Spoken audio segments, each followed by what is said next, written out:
This is Right to Life Radio with John Girardi on Power Talk 96.7 and AM 1400, a production of the Right to Life of Central California. And now, here's your host, John Girardi. Thank you, Jonathan Keller. This is Right to Life Radio, right here on Power Talk 96.7 AM 1400. I am John Girardi, just as Jonathan said. It looks like we might be getting to the point where finally Jonathan can rejoin us. Maybe next week we'll be able to come into the office and actually do this thing. So glad that it seems that some of the stuff is lifting in the city of Fresno. Thank God. All right. There's a lot of stuff to talk about today. Sort of two major topics. One is Planned Parenthood somehow getting $80 million from the Paycheck Protection Program. And the other is the story of Norma McCorvey, which has been breaking. A documentary released by FX in which apparently Norma McCorvey, who she was, let's recall, she was Jane Roe. She was the Roe of Roe v. Wade, the 1973 Supreme Court case that legalized abortion throughout the country. She was a pro-choice advocate, then became pro-life, converted to the Catholic Church, and at the very end of her life did this documentary with FX in which she is claiming that it was all just an act. I was never pro-life. So let's dig into... I'm going to start with the Paycheck Protection Plan story, and then we'll get to Norma in sort of the latter half of the show. All right. Let's start with the Paycheck Protection Plan story. Planned Parenthood, this news just broke. This week, Planned Parenthood received $80 million from the Paycheck Protection Program to help fund their clinics, all right? This deserves a lot of scrutiny and a lot of talk. This is an outrageous and maddening story. So let me dig into what the whole thing is. Okay, for those of you who don't know, the Paycheck Protection Program is this program that came out of the first coronavirus relief bill. And the idea was all of these businesses are being forced by local governments to shut down. They need help. They need government assistance to keep them afloat during these shutdowns when they can't work, when they can't be open, can't see as many people. So what are we going to do? Basically, the feds came up with this idea, the Paycheck Protection Plan, and it is basically a federal small business loan, which would be handled by the SBA, the Small Business Administration. And the idea behind this program is, okay, you're a small business. If you have under this many employees, and the number they gave was 500, which I thought was pretty large, but anyway, if you have fewer than 500 employees and you meet this or that qualification and you use the money in this or that way, we will give you a loan amounting to 2.5 times your average monthly payroll, and we will forgive that loan if you meet certain basic thresholds. Okay, if you retain 75% of your staff, or use it on blah blah blah, use it the right way, blah blah blah blah blah, we will forgive the loan. So it won't be a loan; it'll simply become a grant. Okay, and even if it is a loan, even if you don't manage to meet all of the prerequisites, you can it's not a very steep loan. It's a 1% loan with pretty generous repayment terms. Okay, so Paycheck Protection Plan sounds great. The immediate fight that the Democrats in Congress started, that Nancy Pelosi was trying to start, was to allow abortion clinics to get this, to allow abortion clinics to be eligible for this. Now, we at Right to Life obviously oppose it. I don't care if Planned Parenthood clinics are failing. They don't deserve a single dime. I don't want to give one red cent of federal money to any abortion clinics. I hope they all close down for good, forever. Even beyond that perspective, though, there was also the perspective that, look, abortion clinics are not shutting down. Throughout most of the country, abortion clinics did not shut down. Most states in the union classified abortion clinics as healthcare facilities that were providing, quote, essential services. Okay, we've had a number of episodes of this show where we talked about that language that is being used by the pro-choice side of, essential services, that abortion is an essential service, and therefore it's essential healthcare. And therefore, in the midst of the pandemic, that should continue to be offered, even though abortion is not essential, nor is it healthcare. It is elective, and it is not fixing anything that's wrong with the human body. Anyway, I digress. Obviously, you all understand that I don't view abortion as essential healthcare. So abortion clinics have not even had to shut down largely throughout the coronavirus, shutdown wave, other than in Texas, pretty much every Planned Parenthood clinic that does abortions stayed open. So there were a lot of reasons to oppose giving Planned Parenthood small business money. In addition, beyond that, so the way Planned Parenthood was trying to get around it, okay, the Paycheck Protection Program puts a cap. If you have 500 or more employees, you can't apply. Now, Planned Parenthood is not one single corporate entity. They are basically a bunch of regional nonprofit entities that are affiliated with the national organization, Planned Parenthood Federation of America. All right. Each regional entity has one or more clinics within it. It's a nonprofit entity. It's a healthcare provider, or it's licensed that way anyway. It's not really a healthcare provider. It's a regional entity that has a number of their clinics in it. So Planned Parenthood Marmonte, for example, is the name of the regional Planned Parenthood affiliate that has clinics in Fresno, Northern California, and I think one or two in Nevada. There's Planned Parenthood of Los Angeles. There's Planned Parenthood of Pennsylvania. There's Planned Parenthood this. There's Planned Parenthood that.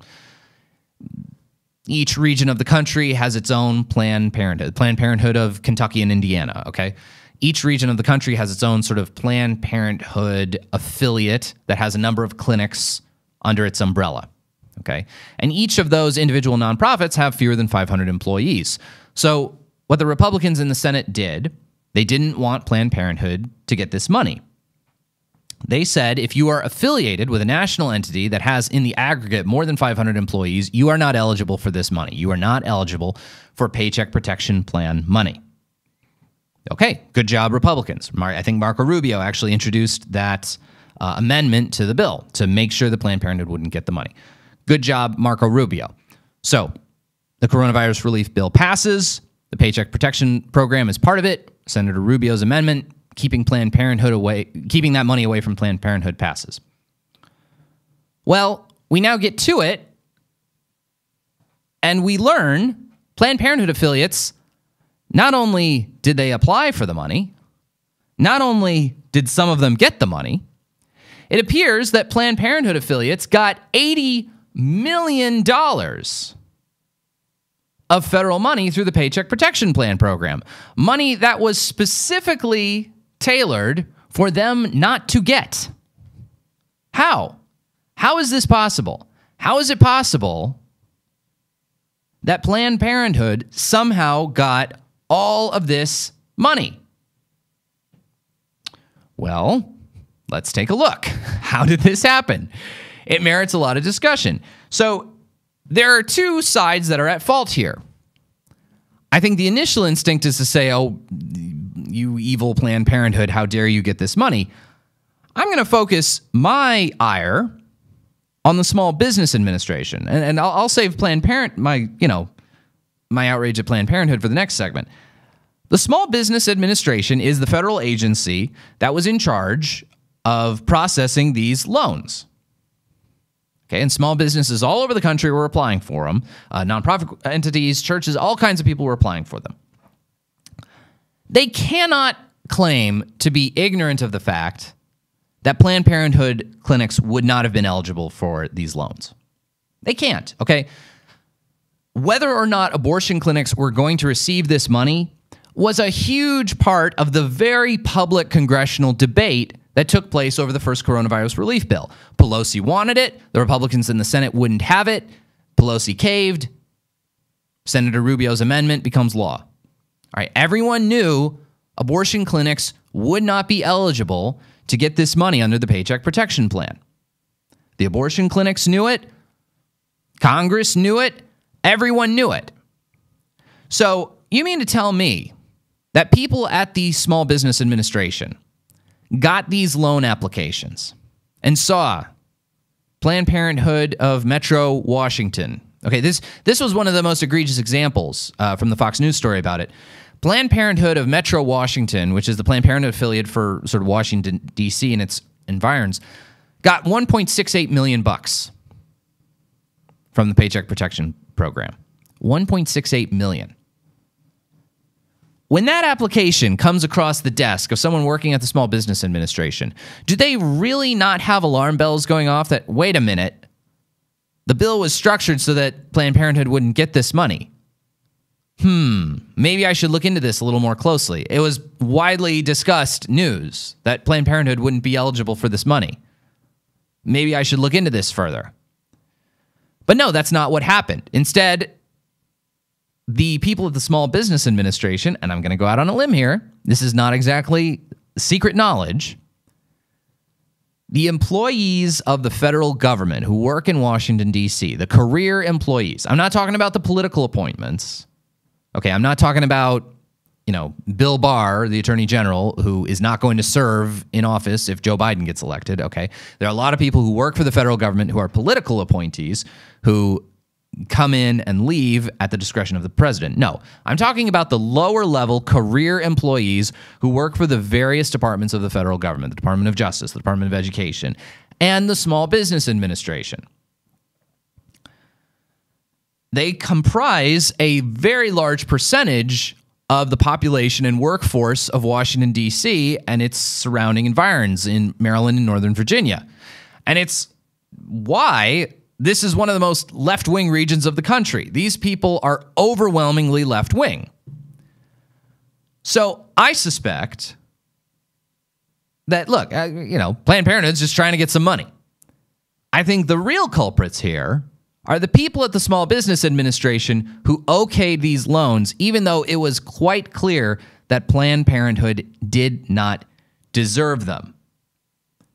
And I think some heads should roll. We're going to dig into that more after the break and look into what possible legal repercussions could apply to Planned Parenthood as a result of applying for these loans. Hopefully some bad stuff. We'll see. We're going to dig into it after the break. You're listening to Right to Life Radio on Power Talk 96.7, AM 1400, and the iHeartRadio app.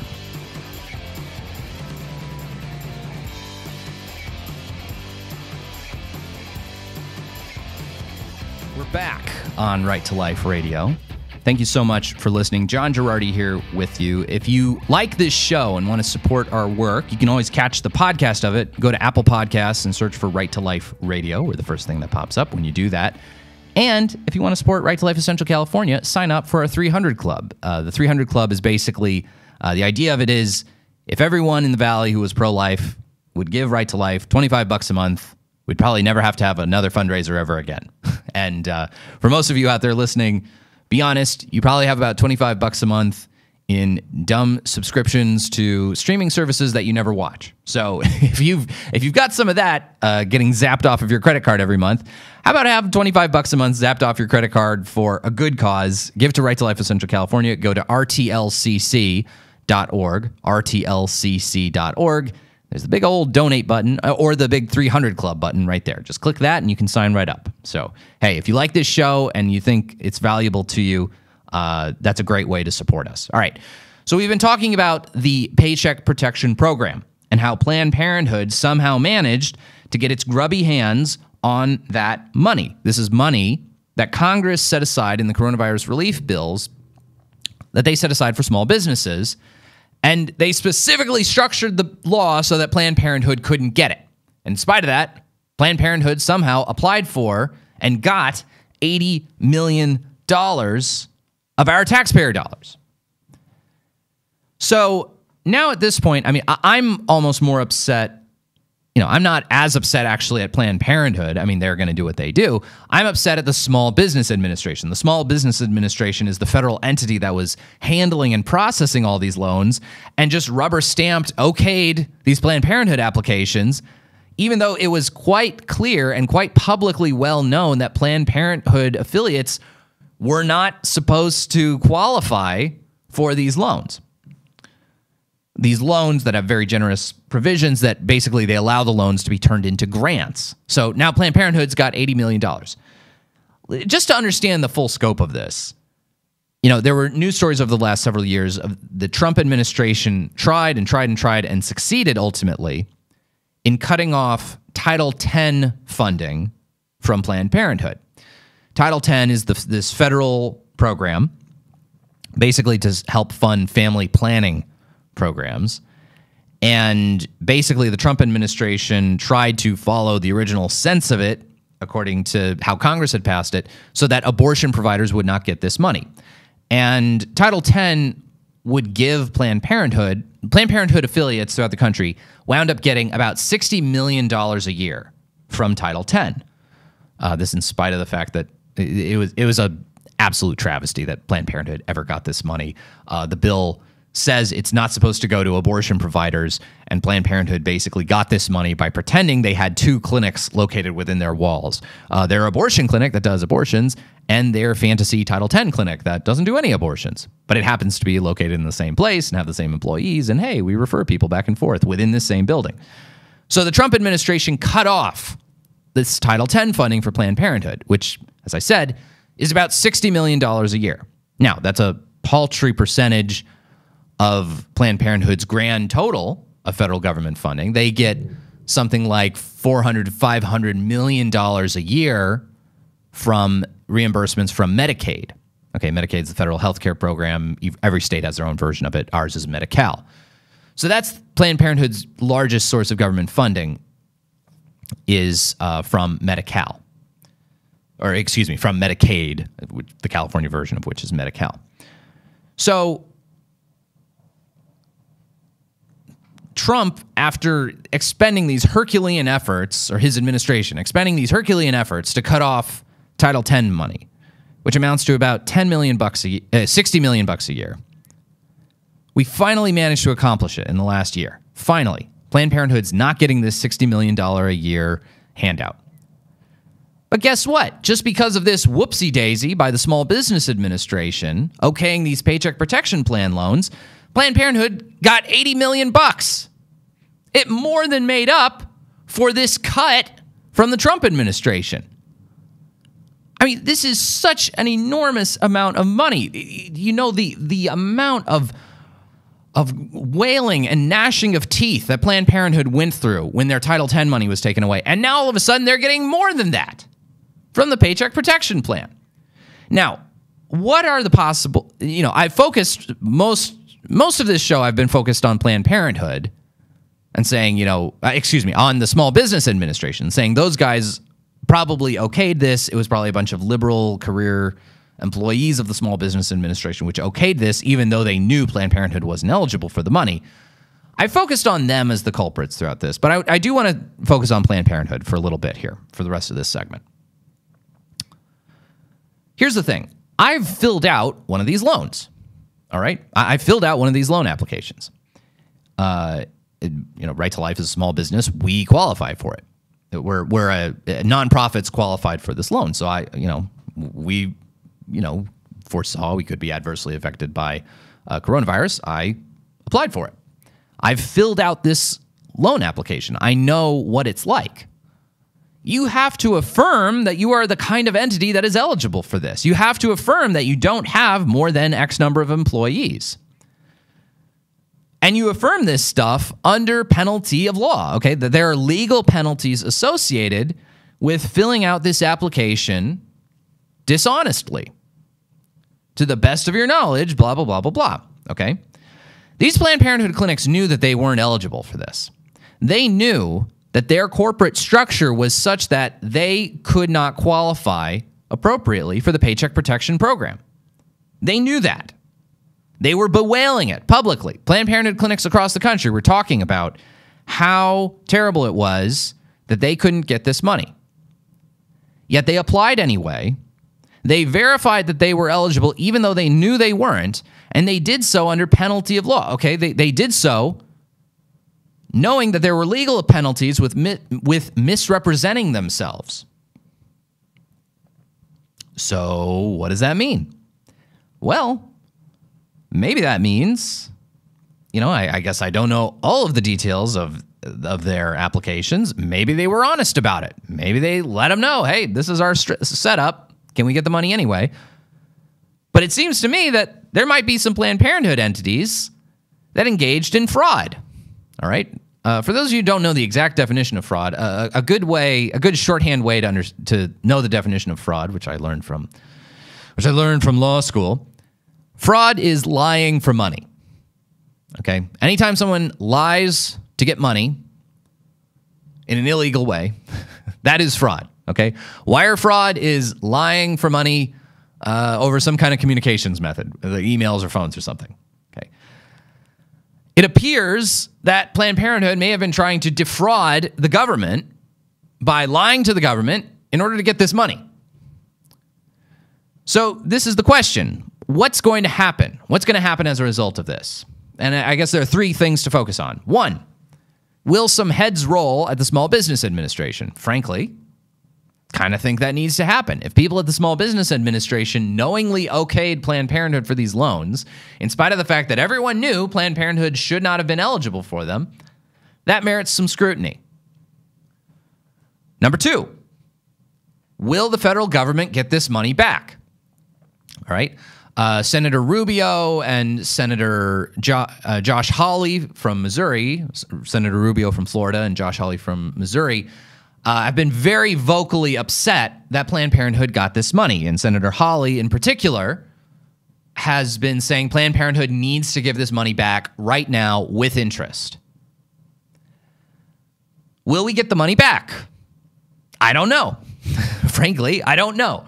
To a certain extent, it feels like the horse has left the barn. Maybe some of this money has been spent already. I don't know. If I were Planned Parenthood, I'd spend it ASAP.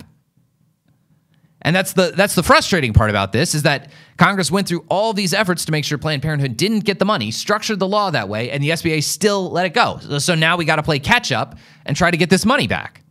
Okay, that's going to be a real pain in the neck, potentially. And the third point to make in all this is, will there be legal ramifications for Planned Parenthood? Will they be subject to criminal investigation, to some kind of civil lawsuit, to something for defrauding the government, for lying to the government to get money to the tune of $80 million? Is this a decree that came out from Planned Parenthood Federation of America that said, hey, you guys, we know that the Republicans structured this law so that we can't get this money. Apply for it anyway and just say blah, blah, blah. If Planned Parenthood Federation of America told its affiliates to do that, they could be in some trouble. All right. I don't know what the penalty is for wire fraud that defrauds the American people and the American taxpayers of $80 million. Feel like if I did that, I'd go to jail for a very, very long time.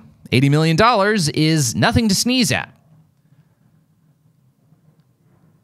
Now, maybe they were honest to the SBA. Maybe they said, yep, this is our structure. Give us the money or not. Maybe that's what happened. And maybe there are some people at the SBA that need to be prosecuted. I don't know. I don't know. All I know is this. That was my money, in part, okay? I'm a taxpayer. I pay my taxes. And some portion of my taxes, I don't know what, 1 cent of it, whatever. But that's $80 million of our money, of our taxpayer money that went to Planned Parenthood, in spite of the fact that our Congress and our Congress passed legislation saying that that money should not go to Planned Parenthood. Our duly elected representatives passed legislation saying that money should not go to Planned Parenthood. And our president, our duly elected president, signed it into law. So I'm extremely angry. And the frustrating thing is, there's been more coverage. This is legitimately true. There has been so little coverage of this in mainstream news outlets. There has literally been more coverage of the fact that churches received Paycheck Protection Program money and sort of negative attention paid to it. All these churches are getting money intended for small businesses, in spite of the fact that the coronavirus relief bill specifically structured it to allow churches and to allow nonprofits to get that money. There has literally been more focus on churches appropriately applying for and receiving money than there has been attention paid to Planned Parenthood getting $80 million totally inappropriately. all of these mainstream news sources looking like hawks at whether, geez, is it appropriate for these churches to get this money, even though the bill was specifically structured to allow them to get money, and even though, just like a small business, they have employees and they're facing tough financial times right now. Like, all of this scrutiny for churches getting money, no scrutiny for Planned Parenthood. It's a pretty frustrating reality. All right, when we come back, we're going to shift gears here. We're going to talk about Norma McCorvey. This FX documentary has come out in which apparently she is claiming that she was never really pro-life. Norma McCorvey, the former Jane Roe, who became a pro-life advocate. We're going to dig into that very thorny question, and it deserves a very close examination. You're listening to the John Girardi, to Right to Life Radio on Power Talk 96.7, AM 1400, and the iHeartRadio app.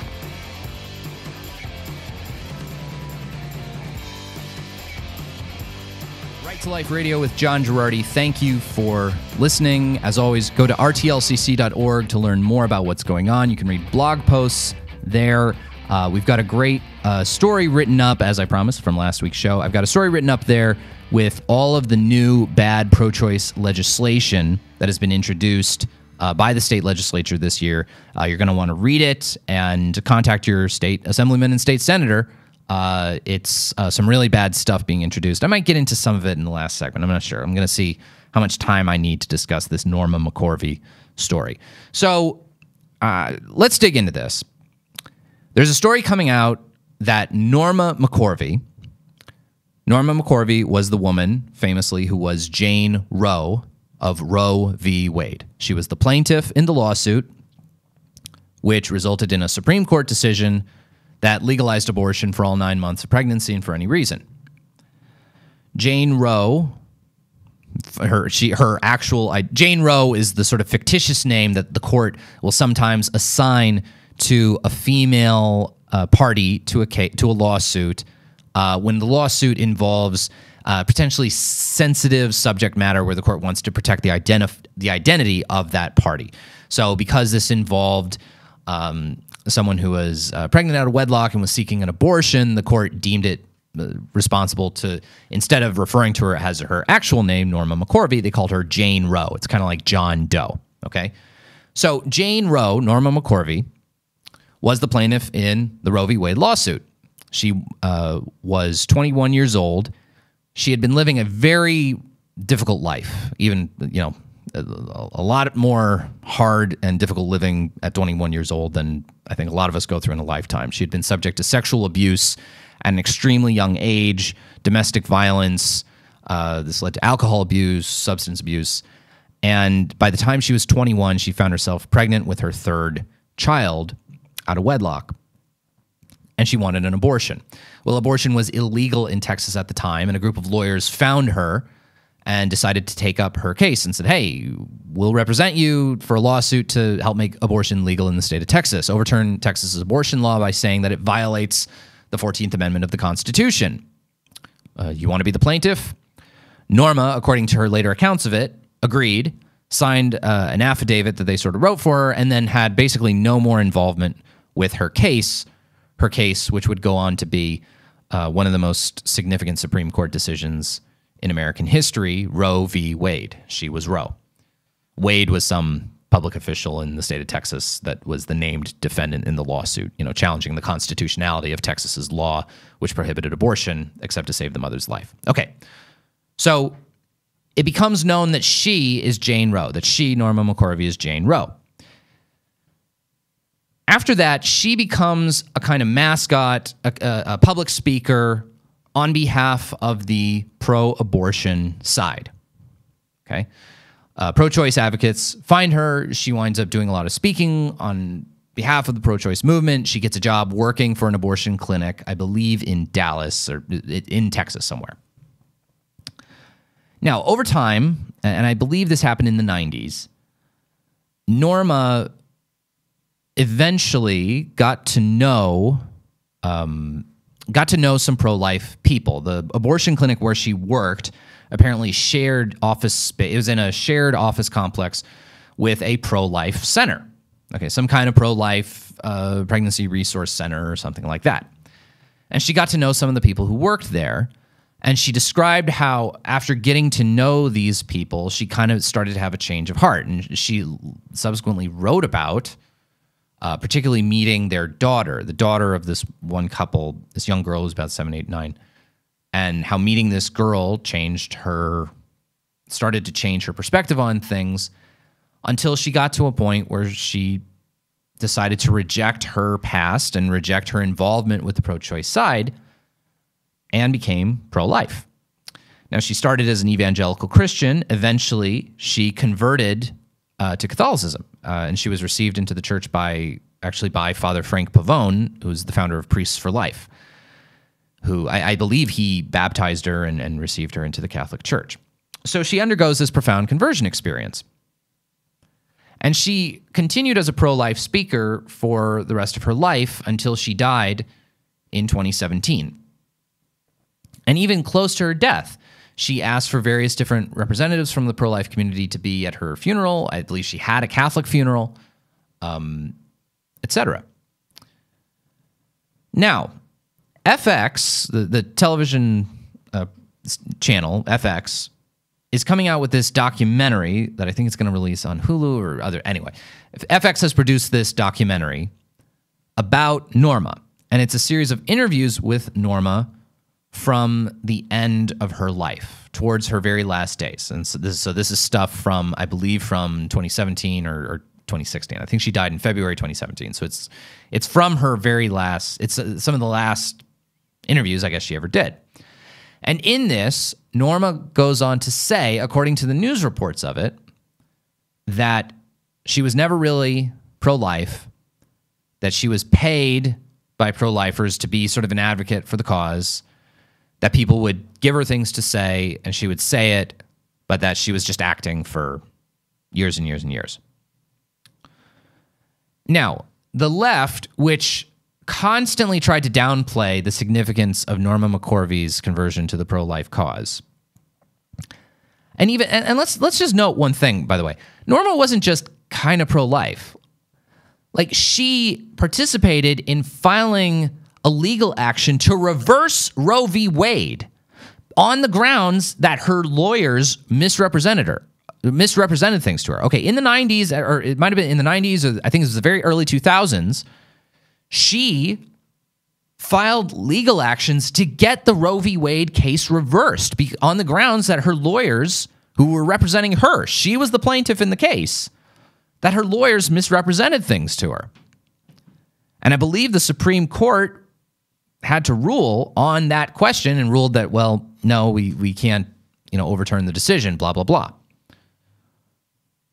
So this wasn't just sort of paltry involvement. I mean, Norma was a speaker for pro-life events for years and years and years. She was involved with pro-life events in Dallas where she lived, all kinds of events in Dallas that she was involved with, not events where she was paid, but she was there. She was involved with all kinds of pro-life stuff. Now, here's the point that I sort of want to focus on, and maybe this is the point where I'll let the topic rest.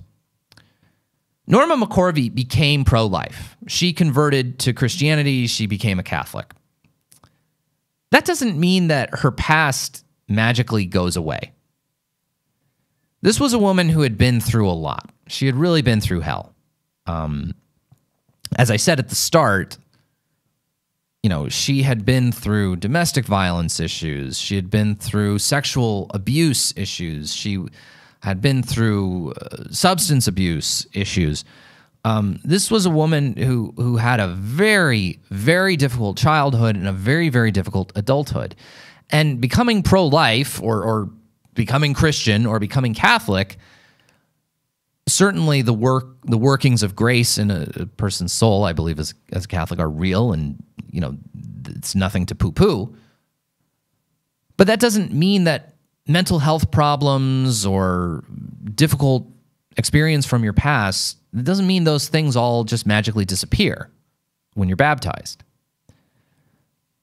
On the contrary, those things continue to exist. And there were a lot of people in the pro-life community who are sort of looking at this and wondering what is really going on here. To me, this is what I see. I see a woman who has led a very difficult life. I see a woman who suffered through a lot, who through that suffering had some very bad mental health issues, who made choices of her own that were not always great, as involved substance abuse and things like that, became a mascot for one side of the most contentious political and cultural issue of our country, and then a mascot for the other side. And there were probably people on the pro-choice side, and I'd bet there were some people even on the pro-life side who viewed her more as a mascot than a person, who viewed her as a trophy rather than a human being. And so maybe at the end of your life, would you have a little bitterness towards some of those people and say things or be influenced to say things that were maybe true, maybe not true, maybe questionably true? I could see that. But at the end of the day, I'll say this. Look, I can't believe that 22 years of pro-life advocacy and a conversion to Christianity, a conversion to the Catholic faith, that all of that was a pure act. That continuing even towards the end of her life, around the time when she was filming this, to still want pro-life representatives at her funeral, to have a Christian funeral, have a Catholic funeral, I can't believe that was all just an act. But either way, I think I'll resolve with a few points. One, whether Norma McCorvey was pro-life or pro-choice, in the end, doesn't change the reality of what we as pro-lifers believe and strive for. We want a society where every human being is granted human dignity. From the very smallest and least, from the moment of conception until the point of natural death. That is what we believe. Whether Norma McCorvey has the right or wrong opinion on that doesn't really change things. Whether her personal circumstances led her to one viewpoint or another doesn't change fundamentally who we are and what we believe. If there were some people in the pro-life movement who were sleazy and paid her to say things that she didn't really believe, who didn't treat her with the appropriate dignity, okay, shame on some of those pro-lifers, but it doesn't change the rightness of our cause. And maybe, as a final sort of principle, maybe she deserves a little more than simply to be the totem or the mascot for one side of this debate or another.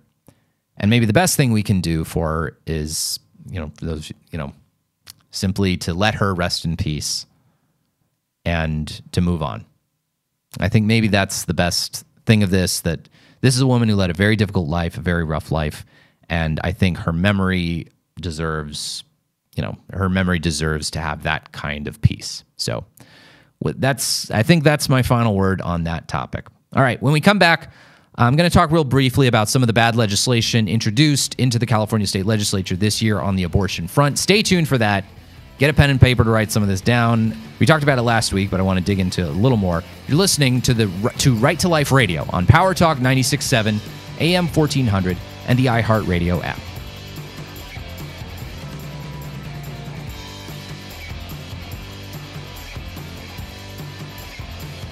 All right, as we wind down the show, I encourage you all to go to rtlcc.org. We've got a new blog post up there, rtlcc.org. Always check through our blog posts. We've got a lot of good stories there and sort of updates on what's happening in California and all kinds of stuff.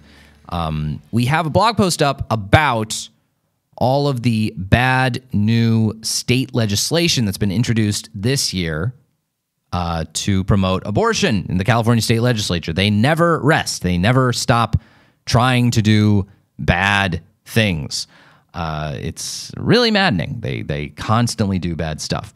So here's from our article, there are sort of three bills that we really highlight that I encourage you to circle and maybe call your state legislators about. SB 1004. This is the bill that allows a minor on their parents' insurance to get an abortion and for the insurance company to keep relevant information about that from the parent. It sort of extends further California's principle that minors can get abortions without their parents even knowing about it. Now it's requiring insurance companies to keep some of that information away. AB 2035. This is a bill that would require social workers in their work with foster children It requires them to tell foster children as early as age 10 what their rights are to obtain abortions. Okay? At state expense, by the way. I'll mention these are foster kids. AB 3140. This is something that could potentially inhibit the First Amendment rights of pro-life protesters outside of abortion clinics. Now, it has some stuff that's basically that would increase penalties on pro-lifers for doing dumb stuff, for invading privacy of abortion clinic workers, things like that. We don't have a problem with penalizing pro-lifers who engage in illegal or hostile or threatening conduct, but we don't want we oppose any provisions of this bill that are going to inhibit genuine, protected, peaceful First Amendment protected speech on a public sidewalk. Now, the nice thing about this page, and this is an update to under our resources tab of the website. This is under the current legislation tab also. We have there at the bottom of the post a link. One thing that's really important that people don't do enough is contact their state legislators, okay? The state of California makes laws for California. Just like Congress makes laws for the whole rest of the country, the state legislature in California makes laws for California, and they're doing it right now. They're in the middle of their legislative calendar. You can contact your state legislator and let him or her know what you think about it. Okay, they really listen to this stuff. They respond to it. They got to get a sense of, if we get 20 calls saying not to vote on this, boy, that really kind of messes us up. So at the bottom of that blog post, and again, go to rtlcc.org. It's the blog post there, Insane Pro-Choice Bills. At the bottom, there's a link where you can plug in your address, and it'll tell you who your state assembly member is and who your state senator is. Okay, you just plug in your street address, and it'll give you the contact information for your state assembly member and your state senator. Okay, and that's what you need. Get that information, call their office, and say, hey, I oppose SB 1004. I oppose AB whatever. Tell them what you think. They listen. If you live in their district, they will listen to you and care. Okay? So do that. Go to rtlcc.org. Click the thing to figure out who your state legislator is. Enter your address, and it'll tell you who your state senator and who your state assemblymen are. Take advantage of this. You live in a representative republic. Let your representatives know what you think. Do something good for life. That's going to do it for us. We'll see you next week on Right to Life Radio on Power Talk 96.7 AM 1400.